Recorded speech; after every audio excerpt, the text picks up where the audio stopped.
Di pertemuan 11 ini, kami akan membahas koperasi dan anjak piutang. Adapun susunan materinya, yang pertama ada pengertian koperasi, yang kedua ada operasional koperasi simpan pinjam, yang ketiga ada pengertian anjak piutang, dan yang terakhir, yang keempat ada mekanisme anjak piutang. Pengertian koperasi. Pada Undang-Undang Nomor 25 Tahun 1992 tentang Perkoperasian, koperasi didefinisikan sebagai badan usaha yang terdiri dari orang-orang atau badan hukum dan badan hukum koperasi yang kegiatannya berlandaskan pada prinsip koperasi, atau juga sebagai gerakan perekonomian rakyat yang didasarkan pada asas kekeluargaan.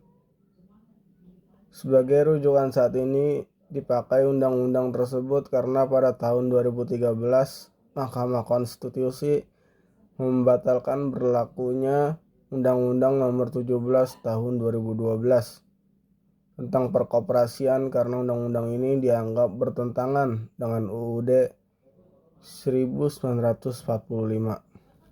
Adapun prinsip koperasi sebagai berikut. Yang pertama, prinsip koperasi tidak ada paksaan untuk menjadi anggota dan bersifat terbuka. Lalu yang kedua, dijalankan secara demokratis. Yang ketiga, besarnya jasa usaha anggota mempengaruhi besarnya pembagian sisa hasil usaha yang diterima. Yang keempat, masing-masing bertindak sebagai anggota. Yang kelima, pemberian imbal hasil terbatas terhadap modal yang disertakan. Dan yang keenam adalah kemandirian. Selanjutnya, jenis-jenis koperasi. Jenis-jenis koperasi yaitu ada 3 menurut pasal 16 Undang-Undang Perkoperasian. Yang pertama ada koperasi simpan pinjam, yaitu merupakan koperasi yang menyediakan fasilitas kredit atau permodalan dan menerima simpanan dana dari anggota atau masyarakat. Selanjutnya koperasi konsumen. Koperasi yang anggotanya terdiri dari para konsumen akhir atau pemakai barang atau jasa. Selanjutnya yang ketiga koperasi produsen. Merupakan koperasi yang mengumpulkan produk komoditas milik anggota atau bukan anggota untuk diolah dan dipasarkan. Inilah contoh transaksi pada koperasi simpan pinjam, yaitu pada Kospin. Operasional Koperasi Simpan Pinjam. Undang-Undang Nomor 25 Tahun 1992 tentang Perkoperasian Pasal 41 mengatur tentang modal koperasi untuk mengembangkan usahanya. Yang pertama ada modal sendiri yang bersumber dari simpanan wajib, simpanan pokok, dan dana cadangan.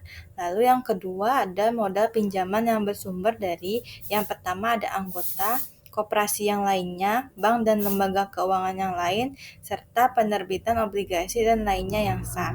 Modal tersebut di atas dipergunakan sebagai modal operasional koperasi maupun sebagai modal untuk memfasilitasi kebutuhan pendanaan anggota.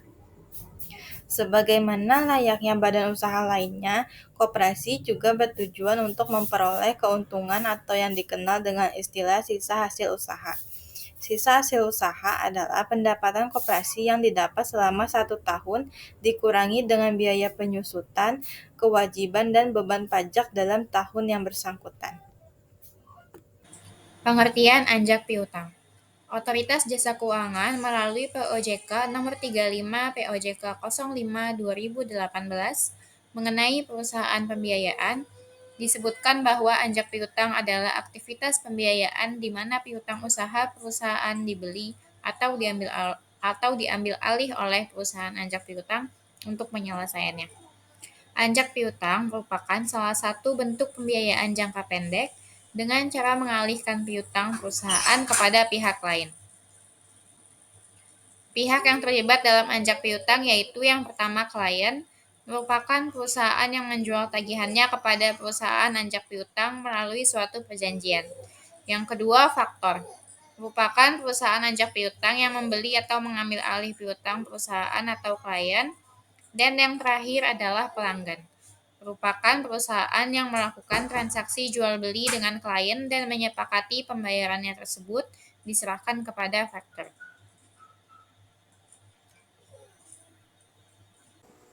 Selanjutnya, mekanisme anjak piutang. Yang pertama, berdasarkan pemberitahuan kepada pelanggan. Itu ada disclose, yang kedua ada undisclose. Disclose merupakan proses pengalihan piutang kepada perusahaan anjak piutang diketahui oleh pelanggan. Dengan begitu, perusahaan anjak piutang memiliki hak tagih kepada pelanggan. Yang kedua, undisclose, yaitu pengalihan piutang kepada perusahaan anjak piutang tanpa diketahui oleh pelanggan. Dengan begitu, reputasi klien tetap baik meskipun sedang dalam keadaan membutuhkan dana masuk. Pemberitahuan dapat dilakukan jika terjadi pelanggaran terhadap kesepakatan dan atau faktor menghadapi resiko. Selanjutnya, mekanisme anjak piutang yang kedua itu berdasarkan tanggung jawab atau kesiapan menanggung resiko menurut Novita B tahun 2021. Yang pertama ada dua, yang pertama with research, yang kedua without research. With research artinya proses pengalihan piutang dari klien kepada faktor mengandung resiko terhadap faktor seperti pelanggan tidak dapat menyelesaikan tagihannya. Bila menanggung resiko tersebut adalah klien, maka perjanjian anjak piutang dikatakan with research. Yang kedua, without research artinya dalam hal perusahaan anjak piutang atau faktor menanggung semua resiko bila tagihan tidak terbayar, maka perjanjian anjak piutang tersebut dikatakan without research. Mekanisme anjak piutang yang ketiga itu berdasarkan jasa yang ditawarkan menurut Hadi tahun 2015. Itu ada yang pertama full service factoring, yaitu jasa yang diberikan oleh perusahaan anjak piutang baik jasa pembiayaan maupun non pembiayaan, termasuk kesanggupan untuk menanggung resiko kredit macet. Yang kedua ada bulk factoring, yaitu jasa yang diberikan oleh perusahaan anjak piutang adalah jasa pembiayaan dan pemberitahuan jatuh tempo tagihan kepada pelanggan. Yang ketiga, maturity factoring atau jasa yang diberikan oleh perusahaan anjak piutang menjadi pihak yang memberikan perlindungan atas resiko kredit dan tidak memberikan jasa pembiayaan atau lebih fokus pada pengelolaan kredit saja. Yang keempat, invoice discounting, yaitu jasa yang diberikan oleh perusahaan anjak piutang hanya jasa pembiayaan, tidak yang lainnya. Yang kelima, advance payment, yaitu jasa yang diberikan oleh perusahaan anjak piutang berupa pembayaran di muka sebesar 80% dari nilai faktur kepada klien.